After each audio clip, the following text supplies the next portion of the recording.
YouTubers, how's it going, YouTubers? This is Twyprod002 doing a tips video on bare metal foil.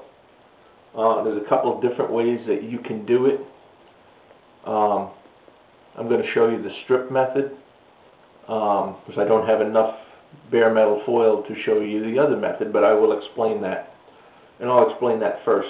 If you're going to do around your windows on a car or your trim work, the windows, you can use a sheet method where you cut a piece of bare metal foil. I'll just give you an idea. If you were going to do around your window here on the car, what you're going to do is you're going to cut a piece of bare metal foil that's about 1/4 inch bigger all the way around, and apparently you wouldn't have your wipers on there at the time, so you cut a piece about 1/4 inch larger and take that whole piece of bare metal foil and you're going to lay it over everything, the whole windshield.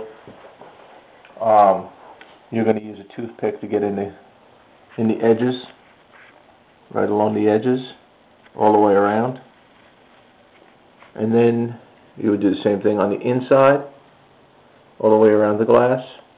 And then you would take a brand new X-Acto blade, and then you would lightly score above where the crease is for the window trim, and then you would cut along your glass line all the way around, and that would give you a one-piece bare metal foil. Now, the way I do it is I do it a little bit different because it's easier for me to do it this way. I'm getting too old for this other stuff, so I just do strips. I will take a X-Acto knife and I will cut a strip. And you know how bare metal foil is. It's very thin, so you're going to fight with it. So I take a strip of bare metal foil and I lay it completely across where I am putting my bare metal foil. Use my thumb to get it stuck on there, and then I use a Q-tip to go over it just to smooth it out, and then I get the toothpick and I go right along the edge where that foil meets the seam between the trim and the body. And I do the same thing down here. And I push that in that way.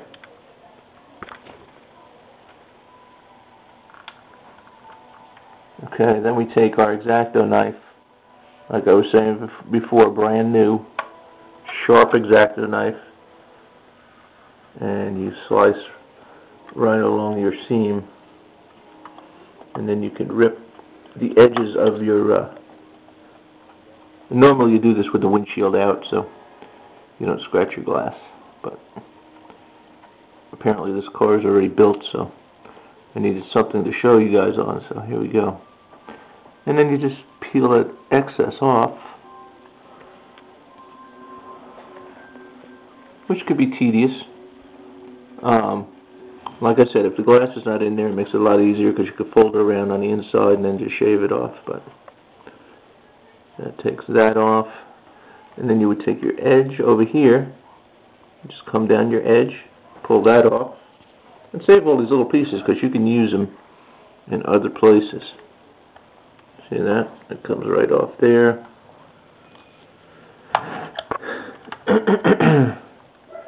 And then you're going to run your X-Acto knife right across the top of your blade.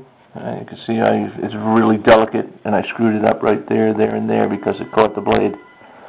But this gives you the idea. You know, there's many times that I do this, and I take it all off, and I start over again because being that this has been laying around for a while, it's all scratched, and it doesn't adhere as good as it should. But I'll show you on one of the side panels.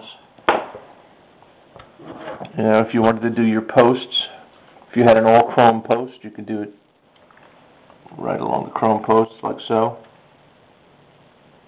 And if it breaks, it'll still work. You just have to overlap and you'll do a lot of rubbing to make it look fairly decent.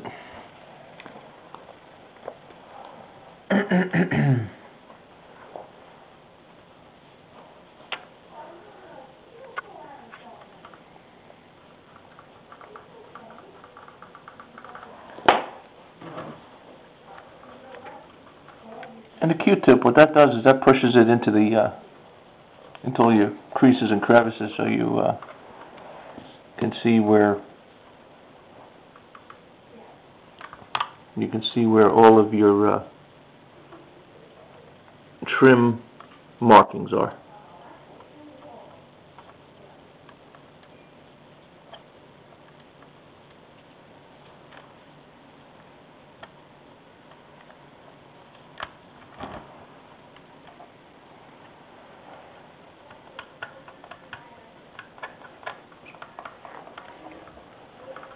Anyway,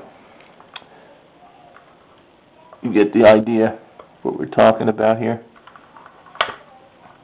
You know, if that didn't rip out, that would have been a pretty good looking piece of trim.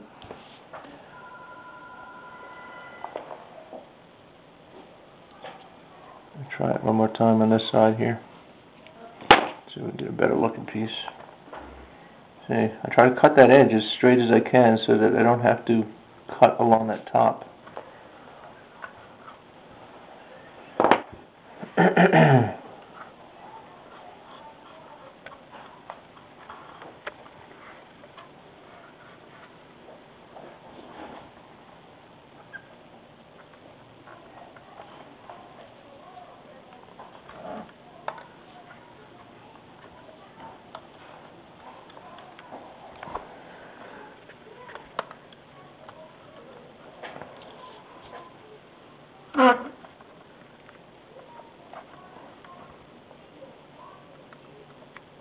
These old hands are getting shaky, guys. I know what that's all about. But anyway, you get the idea. You know, it's tedious to work with. You got to put it on, take it off. But I mean, that's the way it should come out, nice and straight. You can see that, nice and smooth. And your Q-tip will smooth it out a lot. So you just rub that Q-tip on there. And I do clear over those. So once my car is painted, I'll do all the bare metal foil first, and then I clear coat it. And that's pretty much it for bare metal foil. Like I said, some guys will do the overlap where they use the whole piece on there, but I think that's a waste because this stuff is too expensive to be wasting like that. So I do top, bottom, two sides, done. Clear coat it, and that's it for bare metal foil. It's simple, it's hard to work with. Stuff is real thin, and you want to protect it as much as you can. You can't leave it around like I did with this piece here, because it's got all kinds of scratches on it, but you want to keep it in the protective plastic that it comes with. And I find it easier doing the strips, and I had two pieces like this, and I've done 30 models with just two pieces, and I still have enough left here to do another 5 models if I wanted to. But that's your bare metal foil. If you've got any questions about it, you can hit me up on YouTube, or you can email me direct at twyprod001@att.net. Godfather 2, Godfather 2, I don't even remember my name anymore. Godfather 2 signing off, and peace out.